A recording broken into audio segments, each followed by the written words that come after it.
আমন্ত্রণ জানাচ্ছি প্রিয় দর্শক, মানচিত্রের নিয়মিত আয়োজন কথোপকথনে 15ই আগস্ট বঙ্গবন্ধুর হত্যা দিবস, তার মৃত্যু দিবসকে কেন্দ্র করে আমরা দেখলাম যে সামাজিক যোগাযোগ মাধ্যমে একটা নীরব বিপ্লব ঘটে গেছে। এবং যারা স্ট্যাটাস দিয়েছেন বঙ্গবন্ধুকে শ্রদ্ধায় হৃদয়ের সম্পূর্ণ ভালোবাসা উজাড় করে দিয়ে, তাদের অনেককে এখন বলা হচ্ছে কালচারাল ফ্যাসিস্ট। আহ কেন এমনটা ঘটছে? শোক জানানো যাবে না, কথা বলা যাবে না, ফেসবুকে একটা স্ট্যাটাস দেওয়া যাবে না। আমরা আসলে কোথায় আছি এই বিষয়ে কথা বলবো। যিনি এর মধ্যে কালচারাল ফ্যাসিস্ট হিসেবে অন্যতম হিসেবে চিহ্নিত হয়েছেন, গণমাধ্যম ব্যক্তিত্ব, চিকিৎসক ডাক্তার আব্দুল মুত্তুর স্যার আমাদের সঙ্গে রয়েছেন। ডাক্তার আব্দুল মুত্তুর স্যার, আপনাকে স্বাগত জানাচ্ছি। আপনার কাছে জানতে চাইবো আসলে এমনটা কেন ঘটছে, কারা করছে, উদ্দেশ্য কি। তার আগে আমি দর্শকদের উদ্দেশ্যে আপনার যে আবেগঘন ছোট্ট একটি স্ট্যাটাস দিয়েছিলেন 15ই আগস্ট রাতে, সেটি একটু দর্শকদের উদ্দেশ্যে আমি পড়ে শোনাতে চাই। আপনি বলতে দেখেছিলেন? হবে না, দর্শকের আমার টাইমলাইনে গেলে পাবেন, দরকার নাই। আপনি সরাসরি প্রশ্ন করছেন। তারপর একটু বলি যে এর মধ্যে অপরাধ ওরা ওটা কোথায় প্রিন্ট আপনার। করেছে, ওটা ওরা কার্ড বানিয়েছে, সবাইকে ওরাই আচ্ছা, জানাচ্ছে। আমার আমার টাইমলাইনে অল্প কিছু লোক দেখেছিল এটা, কিন্তু ওরা আচ্ছা, নিজেরা এটা সবার কাছে পৌঁছে দিচ্ছে। প্রচার তো করি। এটা তো আমরা একটু প্রচার করি। প্রতিদানের প্রত্যাশাহীন, অমরত্বের বাসনাহীন এক সুপুরুষের মৃত্যুর দিন আজ। এই শ্রদ্ধাহীন, মমতাহীন, ভালোবাসাহীন সমাজে তিনি জন্মেছিলেন পরাধীনতার শৃঙ্খল মুক্তির স্বপ্ন দেখিয়ে এই জাতিকে স্বাধীনতার সূর্য উদ্ধার করে দিতে। তাকে বিনম্র শ্রদ্ধা।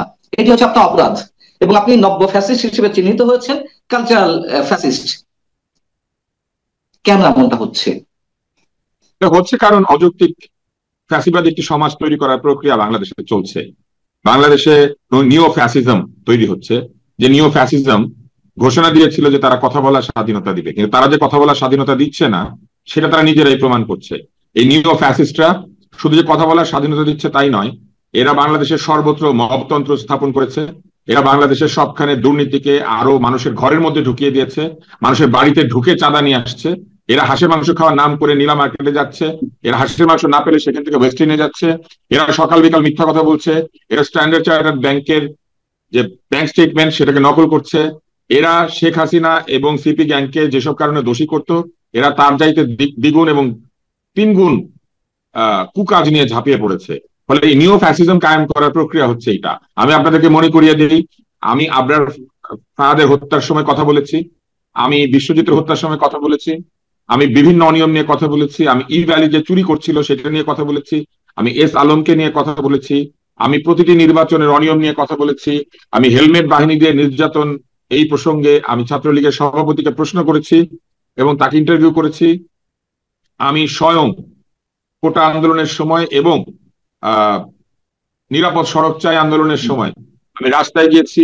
এবং এইবারও 19শে জুলাই যখন এই অধিকাংশ ছেলেপেলে এবং তাদের লোকেরা গর্তের মধ্যে ছিল, যখন আজকের এই সরকারের অধিকাংশ উপদেষ্টা গর্তের মধ্যে ছিলেন, আমি এবং আসিফ নজরুল এবং অন্যরা আমরা 19শে জুলাই দাঁড়িয়ে শাহবাগের মোড়ে বক্তৃতা দিয়েছি।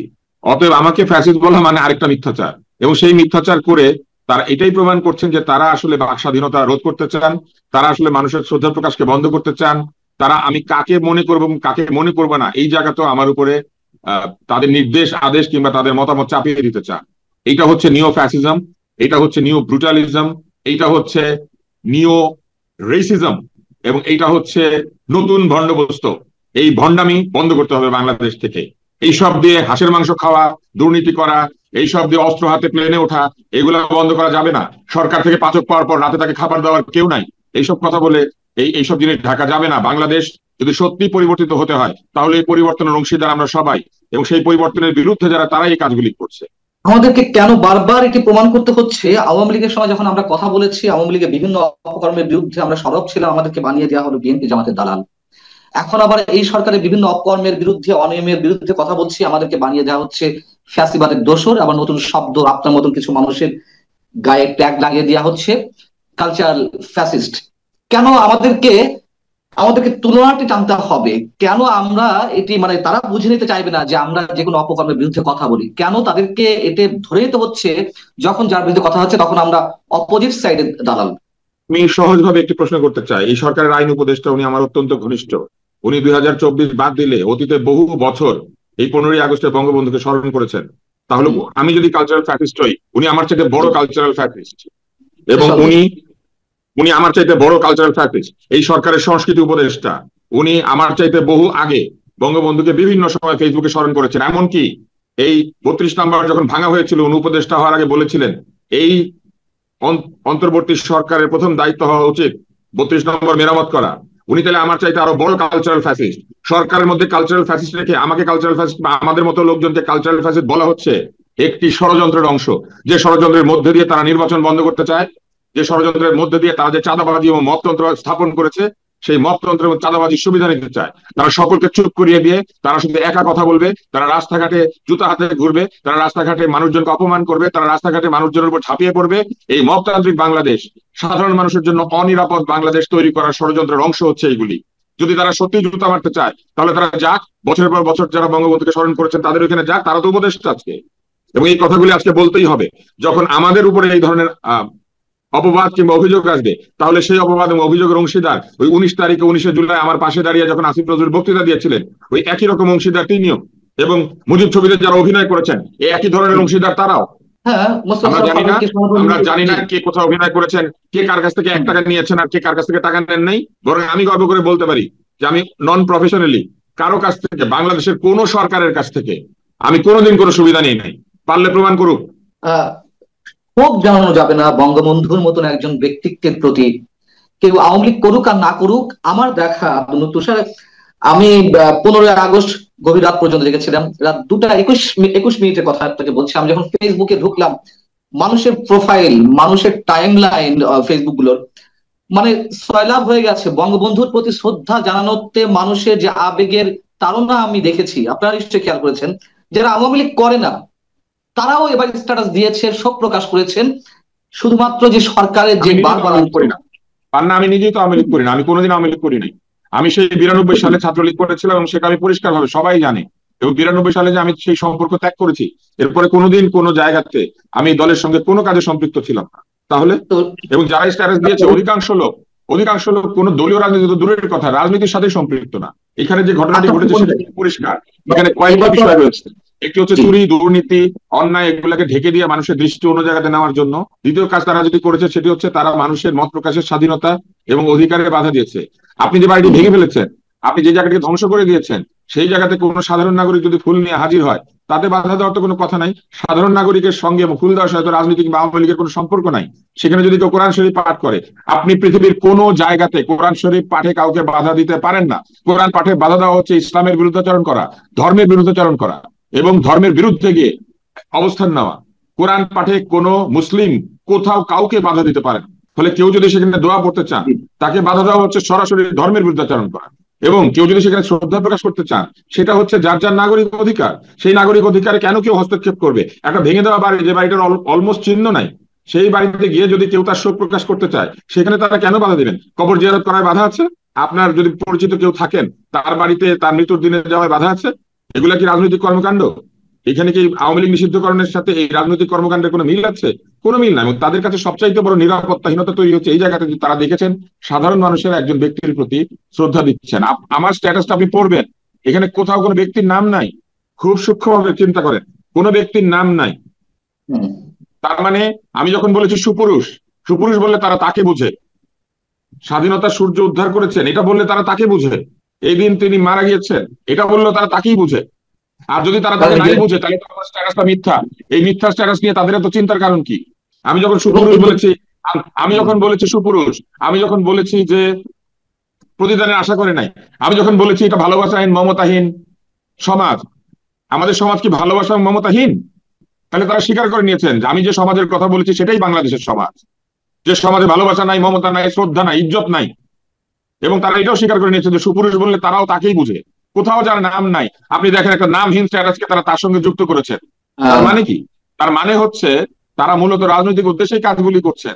তারা মূলত এই জন্য করছেন যে বাংলাদেশে যাতে নির্বাচন না হয়, বাংলাদেশে যাতে গণতন্ত্র না আসে, বাংলাদেশে যাতে মানুষ গণতন্ত্রের পক্ষে যারা কথা বলে, যারা নির্বাচন চায়, তাদের মুখ বন্ধ করা যায়। তারা চেষ্টা করছেন, আওয়ামী লীগকে তাড়িয়েছেন, তারা বিএনপিকেও তাড়াবেন। শুধু তারা থাকবেন এবং রাস্তাঘাটে মানুষকে এইভাবে বেইজ্জত করবেন।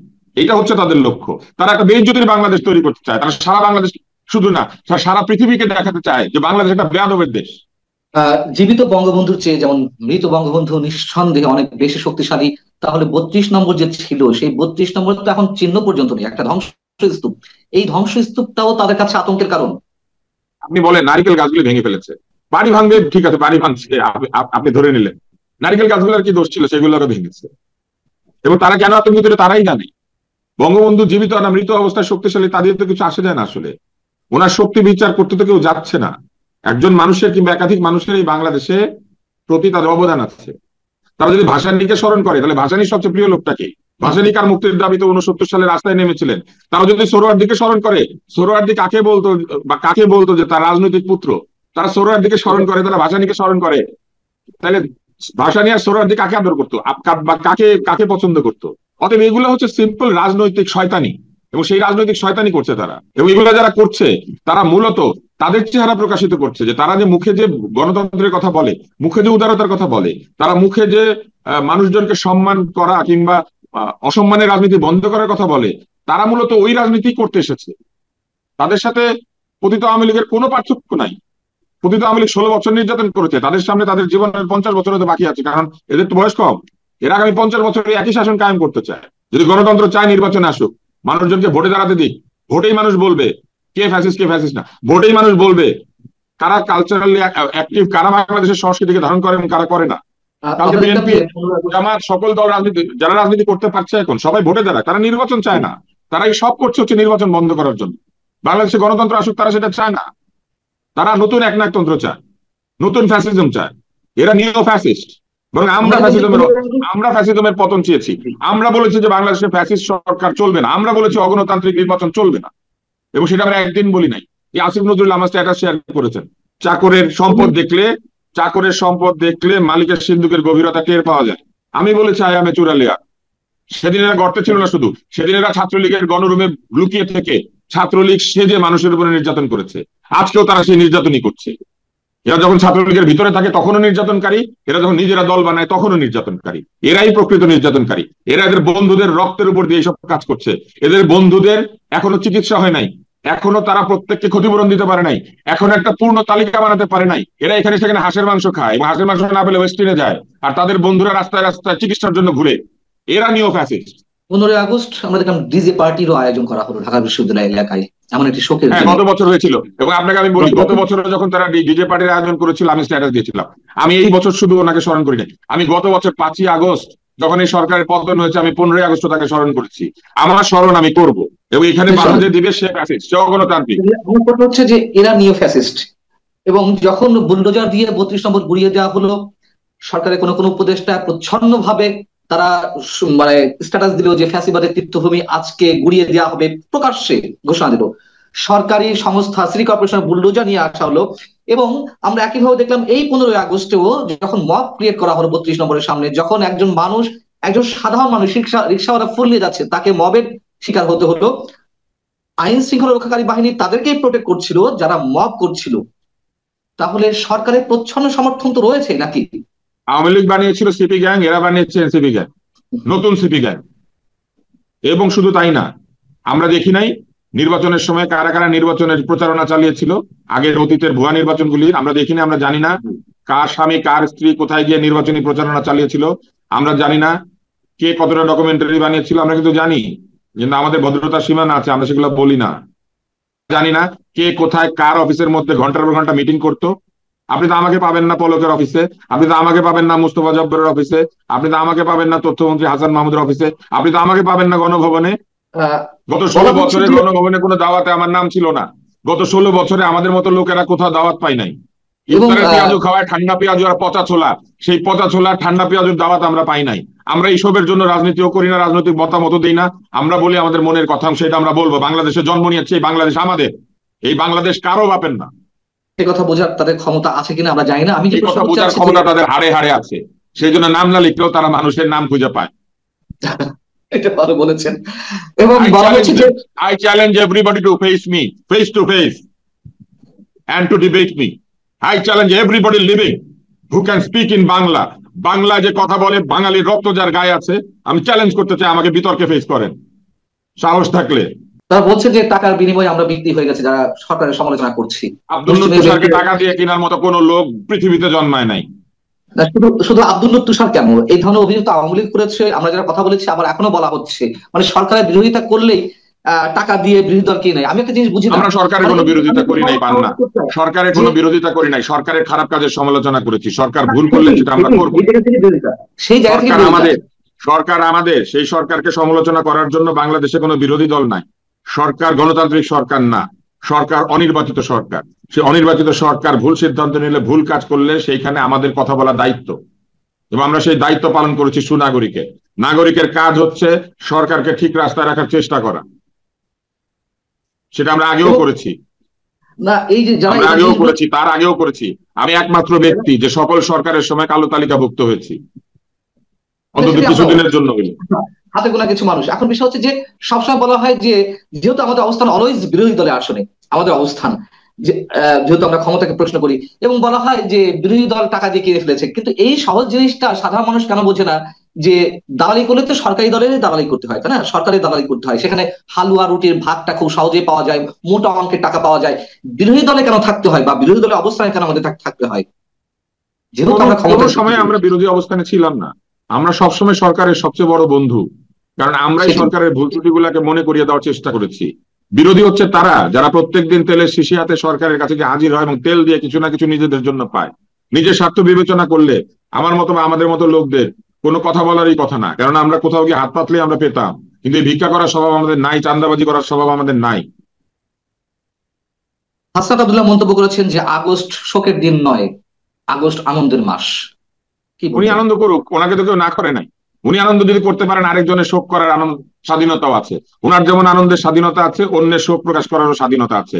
ওনার যদি অশ্রদ্ধা করার স্বাধীনতা থাকে, আরেকজনের শ্রদ্ধা করার স্বাধীনতা আছে। আপনার কাছে আমার শেষ যে প্রশ্নটি, এই ধারা কতদিন চলবে?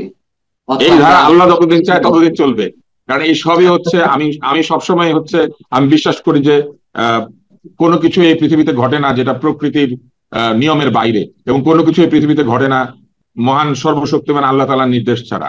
ফলে সকল যা কিছু ঘটছে এই সব কিছুর মধ্যে আমাদের জাতির মঙ্গল নিহিত আছে। আমরা জেনে যাচ্ছি কারা ভণ্ড, কারা প্রতারক, কারা চোর, কারা বাটপার, এবং একদল চোর বাটপার পালিয়ে গিয়েছে, আরেক দল তাদের নিজের চেহারা উন্মোচিত হচ্ছে। আমরা জেনে যাচ্ছি কারা মিথ্যা কথা বলে, কাদের মনের মধ্যে ঘৃণা, হিংসা, বিদ্বেষ, কাদের মনের মধ্যে কোনো ক্ষমা নাই, ভালোবাসা নাই, প্রেম নাই, এই মানুষের প্রতি কোনো তাদের শ্রদ্ধাবোধ নাই, কারা বাংলাদেশের ধ্বংস চায়, আমরা সেটা জেনে যাচ্ছি, এবং এই জেনে যাওয়াটা খুবই জরুরি। কোনো মানুষ অমর না, কোনো মানুষ অবিনশ্বর না, কোনো মানুষ তার নিজের ধ্বংস কিংবা পৃথিবীর ধ্বংস ঠেকাতে পারবে না। কিন্তু প্রতিটি মানুষ এই পৃথিবীতে আসে সুনাগরিক হওয়ার, ভালো মানুষ হওয়ার দায়িত্ব নিয়ে, এবং সেই ভালো মানুষ হওয়ার প্রথম পদক্ষেপ হচ্ছে অন্যের অধিকার ক্ষুণ্ণ না করা। আল্লাহ তাআলা বলেছেন যে তিনি তার সঙ্গে কোনো অন্যায় হলে সেটি মাফ করবেন, কিন্তু বান্দার সঙ্গে কোনো অন্যায় করলে সেটা তিনি মাফ করবেন না। এইটাকে বলা হয়েছে হাক্কুল ইবাদ। যারা হাক্কুল ইবাদ ক্ষতিগ্রস্ত করে, যারা হাক্কুল ইবাদ মানে না, যারা হাক্কুল ইবাদ ভঙ্গ করে, আল্লাহ তাআলা বলেছেন যে ক্ষতিগ্রস্ত ব্যক্তি তাকে ক্ষমা না করা পর্যন্ত তিনি ক্ষমা করবেন না। ফলে যারা অন্যের অধিকার ক্ষুণ্ণ করে, যারা অন্যের মুখ চেপে ধরে, যারা অন্যকে অপমান করে, যারা অপমানের সংস্কৃতির মধ্যে দিয়ে এই বাংলাদেশকে একটি ঘৃণা বিদ্বেষপূর্ণ একটি জনপদে পরিণত করতে চায়, তাদের জন্য আমরা প্রার্থনা করতে পারি। এরা বোঝে না, সক্রেটিসের মতো, যারা জানে না যে এরা জানে না, এরা বোঝে না যে এরাই আসলে হিংসা করছে, এরা জানে না যে আগুন তারা প্রজ্বলিত করছে সে আগুন একসময় তাদেরকে স্পর্শ করবে, এবং সেই আগুন নেভানোর জন্য এই বাংলাদেশে কোনো মানুষ অবশিষ্ট থাকবে না। এই বাংলাদেশ থেকে যদি লিবারেল মানুষেরা, উদার মানুষেরা চলে যায়, তাহলে মধ্যপন্থী মানুষেরা যদি চলে যায়, তাহলে এই আগুন নেভানোর ক্ষমতা এই বাংলাদেশে আর কারো থাকবে না। তারা যা করছেন এটা বাংলাদেশকে একটি অত্যন্ত বিপদ সংকুল জনপদে পরিণত করছেন, যেখানে প্রতিটি মানুষকে অবিশ্বাস করবে, এবং এই অবিশ্বাসের বাংলাদেশ তৈরি করার মধ্যে দিয়ে তারা মূলত বাংলাদেশের সর্বোচ্চ ক্ষতি সাধন করছেন। আপনি বিজ্ঞানের কথা বললেন, প্রকৃতির কথা বললেন, প্রকৃতির বিচার আছে। আপনি ধর্মের কথা বললেন, সৃষ্টিকর্তার বিচার আছে, এবং বিজ্ঞানও তো সেটি বলে প্রতিক্রিয়ারই একটি সমান প্রতিক্রিয়া আছে। এরা কি সেগুলো কিছুই বোঝে না? ভাবে চিন্তা করেন, যার বয়স 86 বছর, 84 বছর, এই প্রতিক্রিয়া তাকে স্পর্শ করবে না অথবা করতে নাও পারে, কিন্তু যার আজকে বয়স 30 বছর, তাকে কিন্তু এই প্রতিক্রিয়া স্পর্শ করবে। এবং আজ হোক কাল হোক, আজ থেকে 30 বছর পরে হোক, 40 বছর পরে হোক, এদের সন্তানেরা এদেরকে অপমান করবে, এদের নাতি নাতনিরা এদেরকে অপমান করবে, এদের এই বাংলার মাটি, পানি, জল সবকিছু এদেরকে অপমান করবে। কারণ অসম্মানের সংস্কৃতির মধ্যে দিয়ে কোনোদিন মানবিক সমাজ তৈরি করা যায় না। অসম্মানের সংস্কৃতির মধ্যে দিয়ে, অন্যায়ের মধ্যে দিয়ে কোনোদিন ন্যায়কে প্রতিষ্ঠিত করা যায় না। অহংকার এবং ক্ষমতার দম্ভের মধ্যে দিয়ে কোনোদিন নিজেকে ক্ষমতায়িত করা যায় না। এবং আজকে নিজের দুই পা চেয়ারের চার পাকে একসঙ্গে করে যারা নিজেদেরকে 6 পা বলে ভাবছেন, এদেরকে বুঝতে হবে এরা তেলাপোকার মাকড়সার জায়গাতে নিজেকে নিয়ে যাচ্ছেন। এদের মনে রাখতে হবে যে এই 6 পা না, বরং সেই মানুষই শ্রেষ্ঠ মানুষ, যে মানুষ তার নিজের 2 পায়ের উপর দাঁড়িয়ে মাথা নত করে না। আমরা শেষ করবো ডাক্তার আব্দুল তুষার, আমাদের উপসংহার টানার কিছু নেই। আপনি যা বলেছেন প্রতিটি লাইন, প্রতিটি শব্দ, এগুলো আসলে খণ্ডন করা কিছু নেই। না, খণ্ডন করার সবকিছু আছে। এটা খণ্ডন করার জন্য জুতা আছে, এটা খণ্ডন করার জন্য তাদের কাছে অন্যান্য জিনিস আছে, কিন্তু যা নাই সেটা হচ্ছে বিদ্যার বুদ্ধি, যা নাই সেটা হচ্ছে কলম, যা নাই সেটা হচ্ছে মানুষকে সত্য কথা বলার ক্ষমতা, যা নাই সেটা হচ্ছে নিজের চেহারায় দাঁড়িয়ে সামনাসামনি মুখোমুখি একজনের সঙ্গে কথায় এবং কাজে প্রতিদ্বন্দ্বিতা করা। এরা নির্বাচনে হারবে, এরা কথায় হারবে, এরা বিদ্যা এবং বুদ্ধিতে হারবে, কারণ এদের লেখাপড়ার দিকে মনোযোগ নাই, এদের কাজের দিকে মনোযোগ নাই, এদের মনোযোগ হচ্ছে শুধু প্রতিপক্ষকে দমন করার মধ্যে। অতীত স্বৈরাচারের সবচেয়ে বড় আদর্শিক উত্তরাধিকার হচ্ছে এরা।